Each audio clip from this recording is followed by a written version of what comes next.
It appears Microsoft is jumping into the MP3 realm with a new player that consumers can purchase before the end of the year. They have been licensing Windows Media Player technology to Creative Technology Limited, iRiver, Samsung, and other device manufacturers.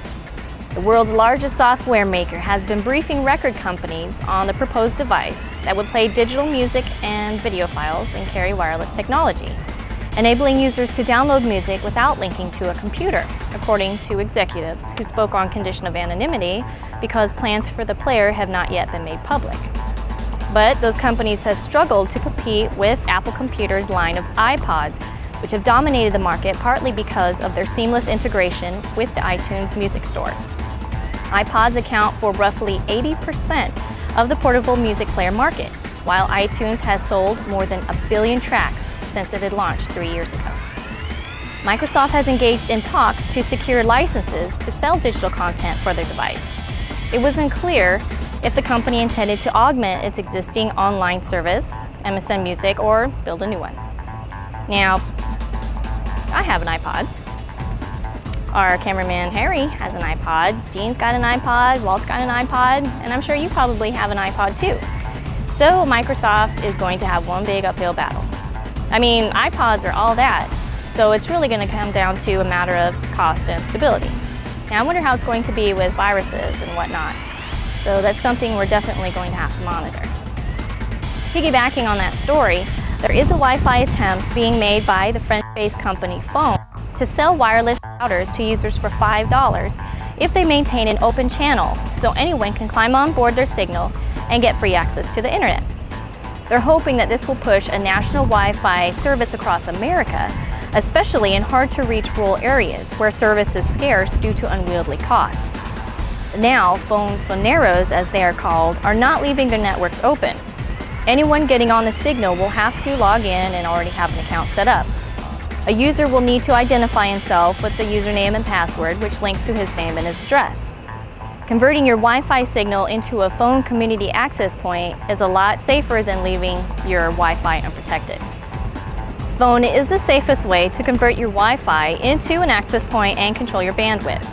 With the upcoming versions of Phone software, which will be available for download from their website, you can choose the bandwidth you want other phoneros to use. Now this is a pretty cool idea. I know of a lot of other cities that are starting to set up their own Wi-Fis, like Pittsburgh. The Pittsburgh Downtown Partnership inked a deal with Louisville, Kentucky-based US Wireless Online to build and operate a Wi-Fi network in the Golden Triangle, parts of the North Side, and the Lower Hill District.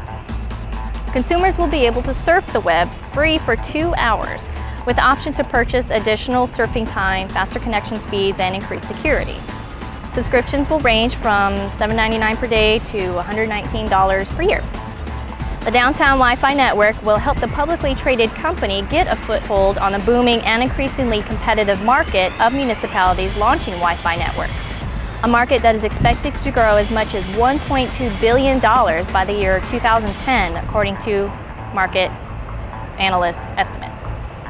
US Wireless already operates a municipally owned Wi-Fi network in Los Angeles. This is kind of like when internet cafes started popping up everywhere and the other normal Wi-Fis. Soon, everything will be connected and you can pretty much get an access point anywhere you go. So, email and porn everywhere you go. Now, before I get going, I want to introduce you to our guests. All right, this is our first Stratum podcast guest, Merv the Millipede. Millipede, my buddy, centipede, stay away. Now, unlike his sinister cousin, the centipede, these guys are harmless. They're not predators. They like to eat decaying plant material such as moss. You can feed them dog food, like we do for them back at home. And they really like dark, moist, cool, quiet places, unlike the palm of my hand in the middle of the day here. But they're pretty cool. And that's about it. From Wi-Fi to wiggly creatures, Stratum's got everything.